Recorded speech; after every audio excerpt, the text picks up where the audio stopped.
ভোলানাথ, সে না থাকলে আমরা বাঁচবো কি করে? আমি জানি যা হয়েছে তা আমার বাবার নিয়তি হতে পারে না, কিছুতেই না। তুমি আমার বাবাকে ফিরিয়ে দাও ভোলানাথ, আমার বাবাকে ফিরিয়ে দাও। হ্যাঁ ভোলেনাথ, আমাদের বকুলের এত বড় ক্ষতি তুমি করো না। ওর ক্ষতি হওয়া মানে যে আমাদের সবার ক্ষতি হওয়া। শঙ্করী কাকি, বকুল, এদের কারোর মুখের দিকে যে তাকানো যাচ্ছে না। দয়া করো বাবা, দয়া করো। তোরা কি পাগল হলি? এইভাবে কি কেউ মরা মানুষকে ফিরিয়ে আনতে পারে? যমরাজের নজর যার উপরে পড়ে তাকে ফিরিয়ে আনার ক্ষমতা যে এই জগতে কারণ নেই। আমার ভোলানাথেরও নেই তা আমি বিশ্বাস করি না। যদি তাই হতো মা, তাহলে তো উনি ঋষি মার্কণ্ডের জীবন কোনোদিনও ফিরিয়ে দিতে পারতেন না।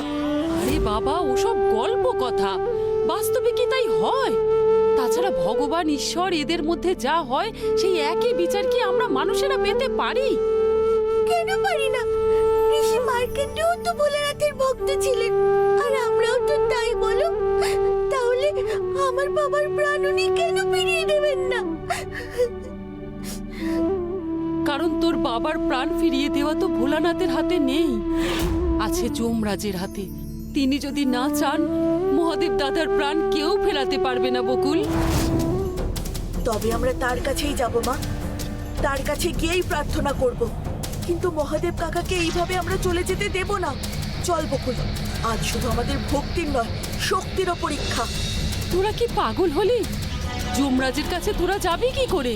কেন মা, বেহুলা তো গিয়েছিলেন, তাহলে আমরা কেন পারবো না? ভোলা তুই?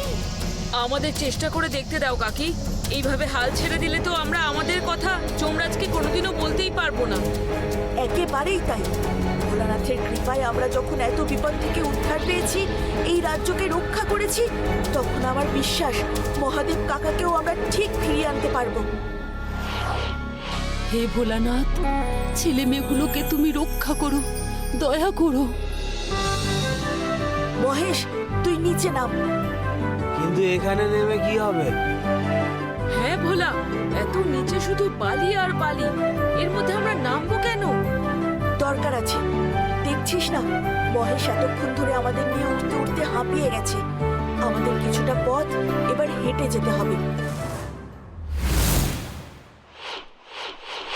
ওরে ভোলা, এটা বালি না, জ্বলন্ত কয়লা, তাই তো বোঝা যাচ্ছে না। এখানেই তোকে নামতে হলো। আমাদের আর কিছু করার ছিল না রে শিবু। মহেশকে যদি বিশ্রাম না দেওয়া হয়, পরে আরো প্রতিকূল কোনো পরিবেশ এলে আমরা তখন আর ওকে কাজে লাগাতেই তো পারবো না। কিন্তু এই বালির ওপর দিয়ে আমরা হাঁটবো কি করে? এখানে তো পা ফেলাই যাচ্ছে না। যেতেই হবে নন্দী দাদা, নইলে যে আমরা জমালয়ে যেতে পারবোই না।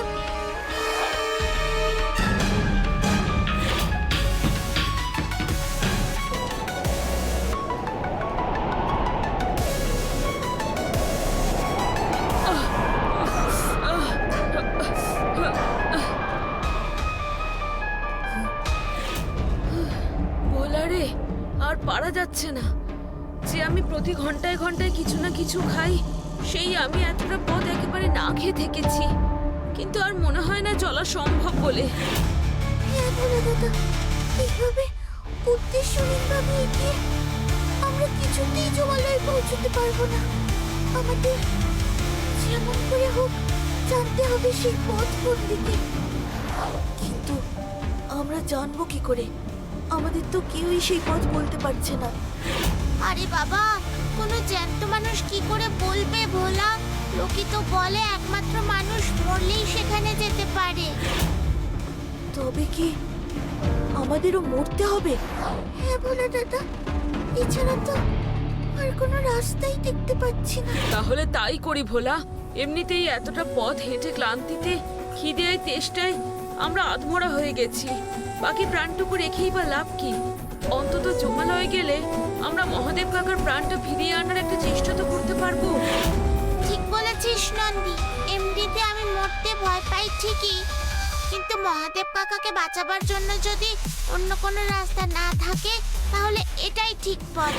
কিন্তু মরে গিয়ে যদি সমস্যার সমাধান না হয়, আমরা তো আর ফিরতে পারবো না। তাতে কি? শুধু জানবো আমার বাবার প্রাণ ফেরাতে চেষ্টাটুকু করেছিলাম। ঠিক বলেছিস বকুল। ভোলা, তুই আর ভাবিস না,